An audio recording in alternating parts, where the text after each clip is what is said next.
Karma, free will, and unpremeditated action.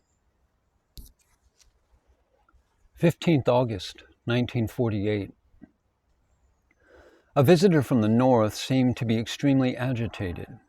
With much emotion, he asked several searching questions, one of which was why there was so much evil in the world, and why should evildoers be more successful than good doers? If it were due to karma, who made that karma? And why should it be so arbitrarily dispensed? That is, the various karmas and to the various individuals, which become the cause of so much misery and turmoil. Sri Bhagavan, realizing the agony of the questioner's heart, was infinitely gracious to him.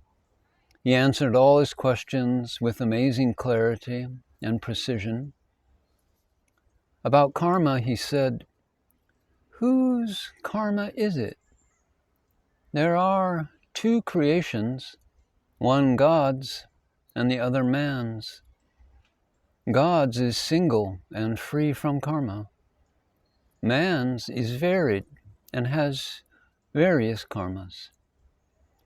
But if a man removes his own creation, there will be no varied individuals and no varied karmas, and thus misery will disappear.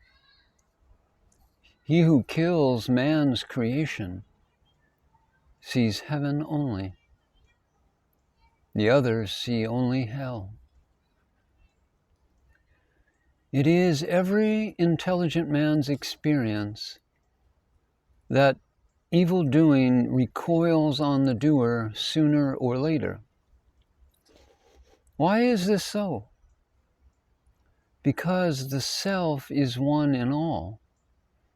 When seeing others, you are only seeing yourself in their shapes. The saying, "Love thy neighbor as thyself," means that you should love him because he is yourself. 19th June, 1936. A visitor wanted to know if there was such a thing as free will. And Bhagavan said, "Whose will is it? So long as there is the sense of doership, there is the sense of enjoyment and of individual will. But if this sense is lost through the practice of vichara or self-inquiry, the divine will act and guide the course of events. Fate is thus overcome by jnana, self-knowledge, which is beyond will and fate." 9th November, 1936. A man asked where the will is located in the sheaths of the jiva, or individual soul. The will is the purposeful force of the I, which determines and impels an act. It is thus inherent in the I. In which sheath is it located? It must be where the I sense is, or the Vijnana Maya Kosha.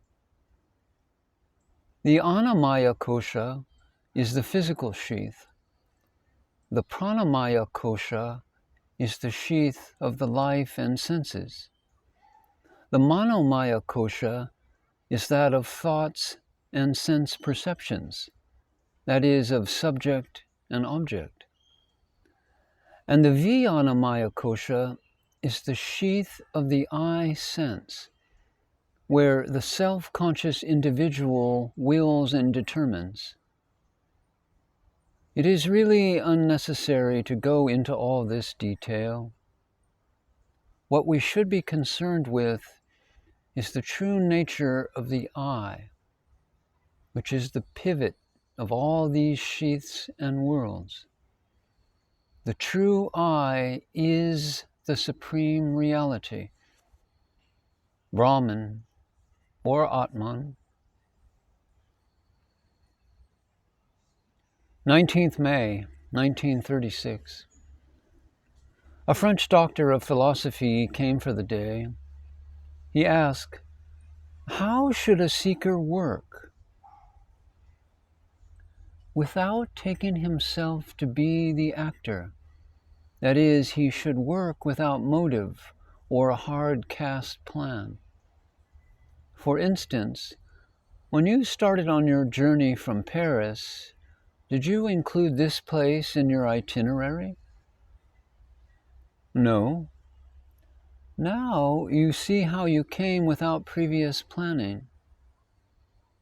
The Gita says that no one can remain inactive, and that the purpose of one's birth will be fulfilled whether one wills it or not.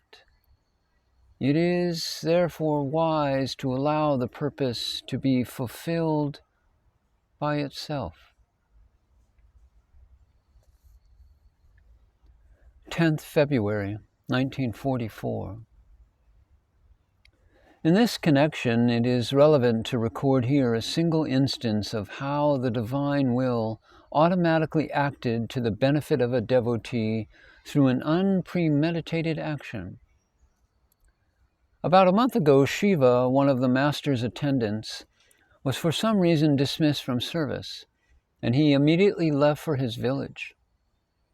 Last night he returned and related the following story to Sri Bhagavan in our presence. He said, "As I detrained at the railway station of my village on the next day of my leaving the ashram about a month ago, I saw a relation of mine there. Seeing me, he came running and shouted, 'Hello, you have come. I was just going to send you this telegram. Your father is dying and wants to see you badly.' I was stunned and realized that I had been dismissed from service so that I might be there in time. When I entered my home, my father, who had not been opening his eyes or talking, suddenly opened them, and seeing me, smiled and said, 'At last you have come. Santosham, I am happy.' An hour later, he breathed his last."